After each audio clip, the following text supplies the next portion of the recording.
প্রতিশোধ প্রতিহিংসার রাজনীতি বাদ দিতে হবে। প্রতিশোধ প্রতিহিংসা দিয়ে কোনোদিন কোনো কিছু হতে পারে না। প্রতিশোধ প্রতিহিংসার রাজনীতি বাদ দিয়ে জাতীয় ঐক্য করলেই সম্ভব।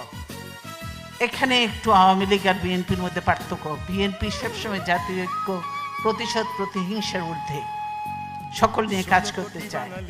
এই হাসিনা আজকে দেশের এই অবস্থার জন্য সম্পূর্ণভাবে হাসিনা দায়ী।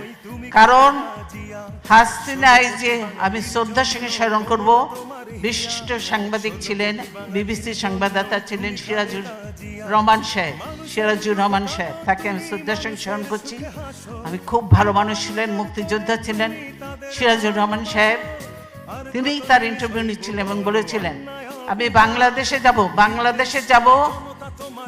যাব রাজনীতি করার জন্য নয়, প্রতিশোধ নেওয়ার জন্য। হাসিনা এই কথাটা বলেছে, উনি বলে এটা ঠিক হচ্ছে না, কিন্তু হাসিনা বলেছে আমি প্রতিশোধ নেওয়ার জন্য।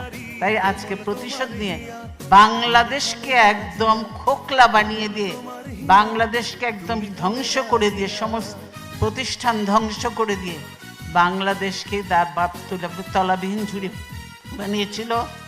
এবারে তার থেকেও নিচে কোথায় কি বানাবে আল্লাহর নামে, বাংলাদেশকে ধ্বংস করে দিয়ে তিনি হয়তো দেশের থেকে চলে যাবেন। অধিকার আজ করব আদায়, দাও না মূল মন্ত্র, স্বৈরাচার বিলীন করে আনলে গণতন্ত্র। অধিকার আজ করব আদায়, দাও